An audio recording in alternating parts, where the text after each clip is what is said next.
Hi, and welcome to my channel. Today I'm going to go over a little quick review on the Celestron Advanced VX mount with the C8 and Newtonian telescope.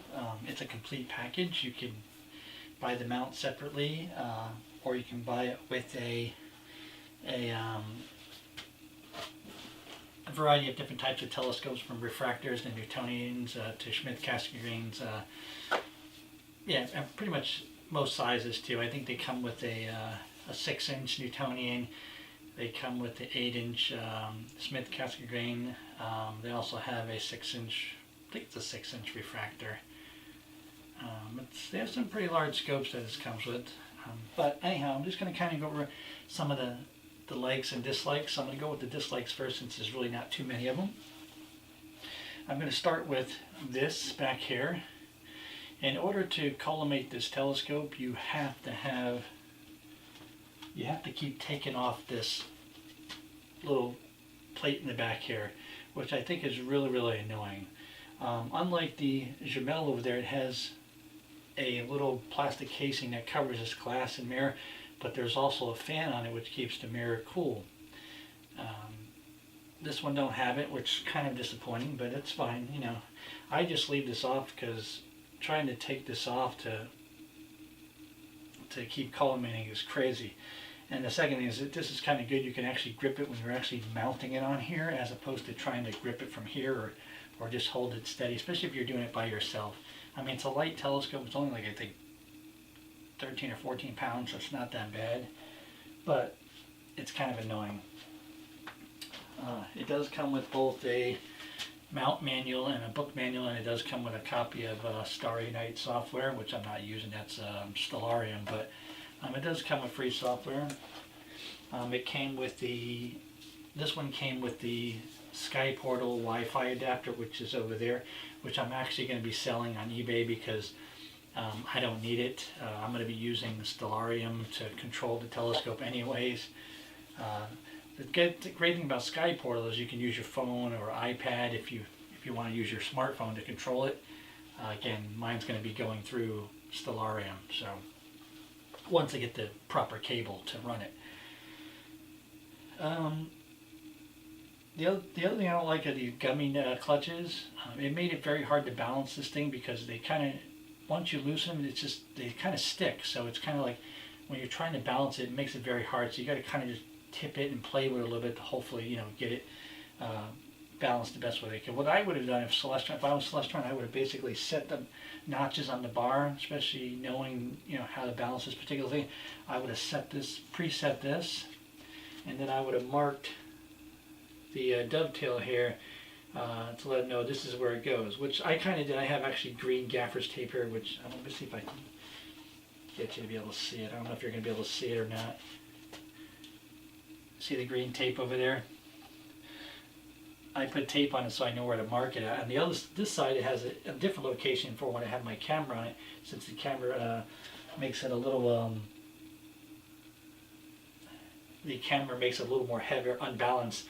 So I pretty much have the tape, so I have to slide a little bit to offset that balance. The other thing I didn't like is, what I do like is that it comes with a 2-inch adapter or the 1.25. What I don't like is the material it's made out of. It's made out of some kind of crappy galvanized aluminum or some crap.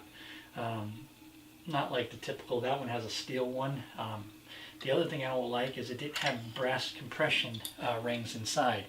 If you're not familiar with brass compression rings, what that is it's basically a brass ring that's inside here, so when you put your eyepiece in and you're tightening this down, it don't tear up your eyepieces. But because neither of these have brass compression rings, this really expensive eyepiece that came with the telescope is a 20mm. It's a very nice colossal eyepiece, but it's getting all marred up right here because of, there's no brass compression rings to prevent scarring on the eyepiece and stuff like that, which kind of sucks. That's something that most telescopes have. Celestron, for some reason, decided they don't want to invest in it, which they should, but oh well. The good news is these things are replaceable. I think it's like $20 for both of them. It comes with both the 2-inch and the 1.25. So the other thing I was a little disappointed with, it didn't come with an AC power adapter. I bought my own. It did come with a cigarette lighter one. Like, I'm going to be hauling this 80-pound telescope out in the wilderness somewhere to some dark sites when I got a dark site right at home. So they should have gave you a different type of power supply, but you know, most companies are kind of cheap when they do things. But the other thing is they give me all these wrenches. I don't even know what the hell these wrenches are for. Like, I'm assuming it's for tightening these things up on the mount.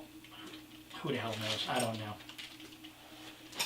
They did give me a screwdriver to undo the plate that's back here, and also to loosen up the mirror so you can collimate it. Unfortunately, what they didn't give you was this. They gave you a screwdriver, but they didn't.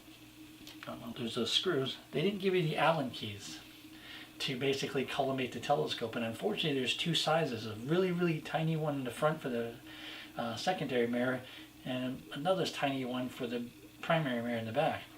Unfortunately, if you know your Allen keys, if you actually lay them all down in the whole set, trying to find these two out of the entire set was ridiculous, because there's probably like 30 little ones, about 15 medium-sized ones, and about 10 large ones. So trying to find these, crazy. I mean, seriously, if you bought this complete package, it was like $1,200, you would think they would at least give you these. Again, something on the cheap side that Celestron could have done and should have done. The other thing is the mount, it says it comes with a level. The book literally says it, in both books actually, that it comes with a level. They didn't come with one. Celestron was nice enough to send me one. The first one got stolen in mail, so they are sending me a new one out. But if it was just included, it would have been great. The other thing that was supposed to be included was a serial to USB cable. I guess if you buy like the Nexstar SE's models and the Smith Cassegrain kind of things, all those models, it comes with that cable. This one for some reason did not come with it, which is no big deal, and naturally when I want to hook it to this, it is a big deal. So that's pretty much it for the dislikes. Okay, now on to what I like about this thing. I do like the quality of the scope. It's pretty nice quality. It's a steel tubing, very light. I do like the mirror. I don't know what the coating is on it, but whatever coating is they're using, is the images of these, the quality of the image is fantastic. And I'll show you one of the pictures I took, or a couple of pictures I took of Orion Nebula last night.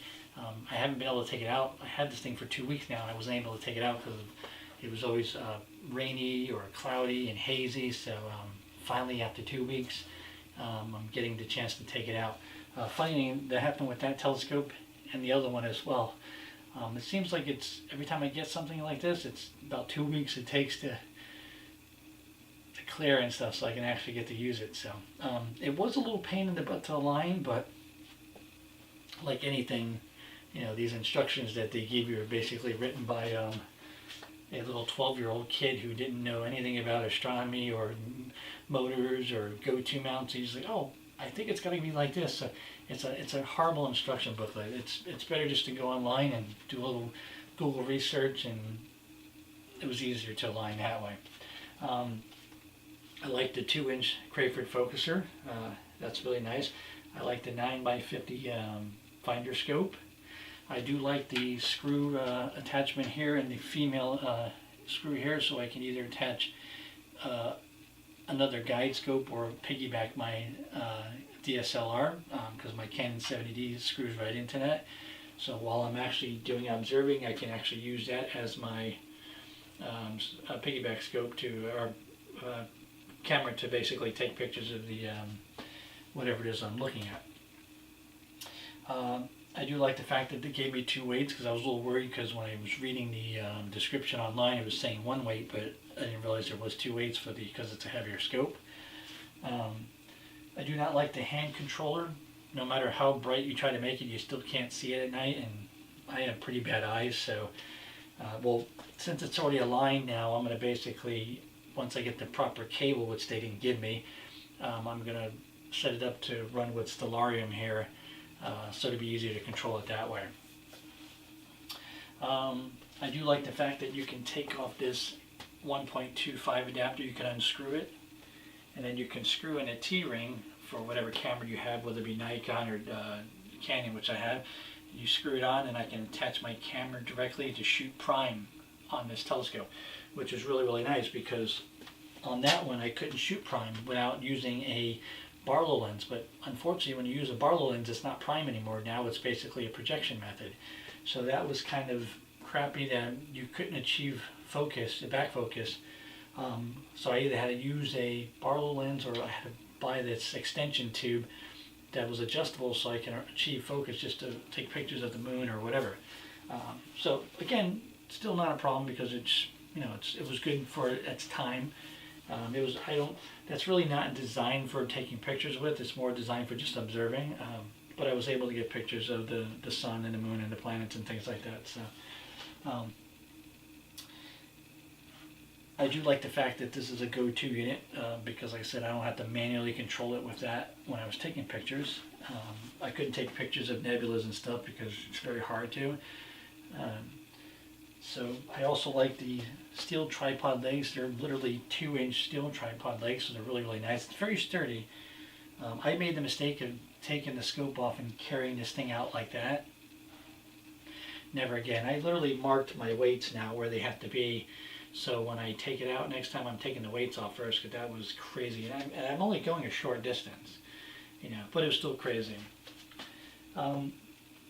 Again, I do like the eyepiece that they gave me, which is a really, really nice eyepiece.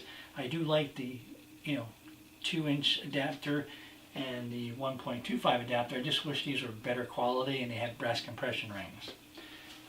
Since they don't, it doesn't matter, but I just wish they did. And again, I do wish they gave you tools, the Allen keys, so I didn't have to go searching through my whole sets to find out which ones it was, when they could have given you that for the price. But again, not that big of an issue. I will recommend buying the 5-amp power adapter for this thing. They do sell an inexpensive one for like $24, but honestly, I don't think that's enough juice in there to run this thing. It's a very cheaply made. This is the larger one. It's a $55 one, but I can tell you right now, it runs this thing beautifully. I have no hiccups with it at all. Again, it's not bad for the price. You can buy this mount for $7.99 on sale sometimes, but the going price is, I think, $8.99. But for $900, honestly, for about $100 more, you can buy the 6-inch telescope with it. It's the C6N, or for $200 more, you can buy it with the 8-inch telescope, which is a lot cheaper. And it also came with the Sky Portal Wi-Fi adapter.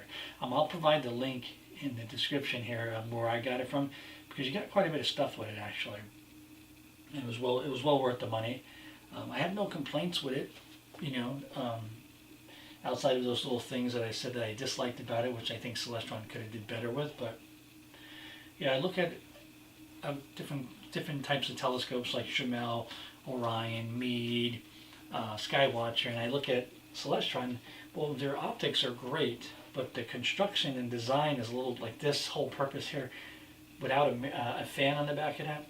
I don't know why they didn't do that, and you think they would have, but it's fine. I'm going to eventually get a Explorer Scientific AR102 refractor, because I want to kind of dabble in with just to kind of see the different qualities of reflector and refractor, because everybody's telling me that refractors are better, but I've seen a lot of images where the images that came from refractors look very horrible. So I mean, that's just my opinion from what I see, and but then I've seen images that were bad with reflector telescopes as well.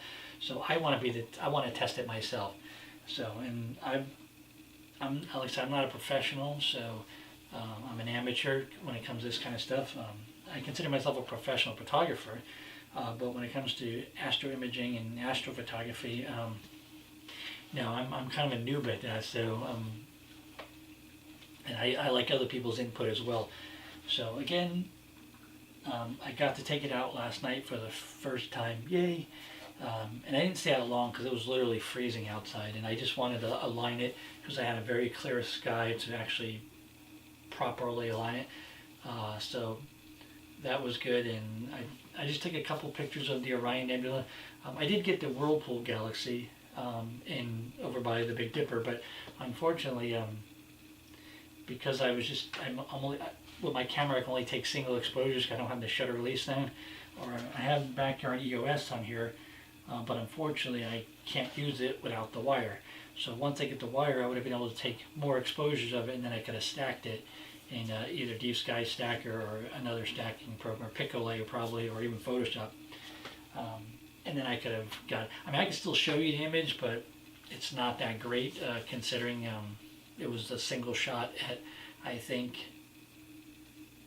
I want to say about 30 seconds was the max my camera will actually load up on for exposure time without a shutter release. So, but for 30 seconds it wasn't that bad really, all considering. So, I mean, I could have took a bunch of 30-second shots, but that's kind of pointless when that galaxy is really far away. So, and you need to have a little more time, exposure time to pick that up and stuff like that. So, the Orion Nebula I took was without the UHC filter. I do plan later down the road is getting a EOS clip filter for the camera itself, and what it does is it goes inside the camera. When you take off the lens, you see the little mirror in there, the clip filter goes inside, so they sell those so you don't have to modify your camera, because a lot of people will actually go and modify the camera, which is fine if you have that kind of money to do it and you don't mind doing it. To me, I'm not going to go modifying my Canon 70Ds because they're very expensive cameras. If it was like a T3i or something, I wouldn't mind spending a few $100s to modify it. But I'm not going to waste money on expensive cameras when you can just buy a clip filter. It's going to do the same thing. So, needless to say, that's pretty much it. My likes and dislikes, and hopefully this don't discourage you from purchasing something like this, because it's really, really amazing. It is an amazing mount, and it is an amazing telescope. I looked at the moon in that thing, and I looked at the moon with this thing, and at first I thought it was the eyepiece, so I tested it out, and I took this eyepiece, and that's an 8-inch as well, this is an 8-inch, and I took the same eyepiece and looked through it through that, and then through this one. The image quality of the moon on this one was, I would say, an A, and for that I would give it a B. And I used to think that was an A when I was first observing, but now that I've seen the quality of the images from this, I was like, yeah, this one blows that one away any time of the day. But you have to kind of get used to the equatorial mount as opposed to the Dobsonian or the azimuth mount, because it's just, your altitude and your azimuth, so, as opposed to the equatorial mount here. So, but this is all computerized, so you don't have to really. I mean, you could manually do it if you still want to. You don't have to do it that way, but if you got to go to mount, if you got something that's going to track it, why manually do it? So that would kind of defeat the purpose of buying something like this. You can just buy a regular equatorial mount that's not computerized. But anyhow, that's my take on this Advanced VX from Celestron. It's a very heavy duty mount, very solid. I give it a 10, 2 thumbs up for that. Again, like I said, outside of those few little things that I would have done if I was Celestron, like giving the tools and making this back a little better, maybe better clutches on the thing here, and better eyepiece holders, like the 125 and the 2-inch would have been better, but that's just me. So anyhow, thanks for watching, and please subscribe, and if you have any comments or questions below, hey, feel free to put them down at the bottom. And I will also put a couple of the pictures up at the end. I'll even put the crappy Whirlpool picture that I took so you can see it. Again, don't judge, because it's my first time, and like I said, it was a single exposure, so there's not much I can do about it. So thanks, and have a good evening and clear skies.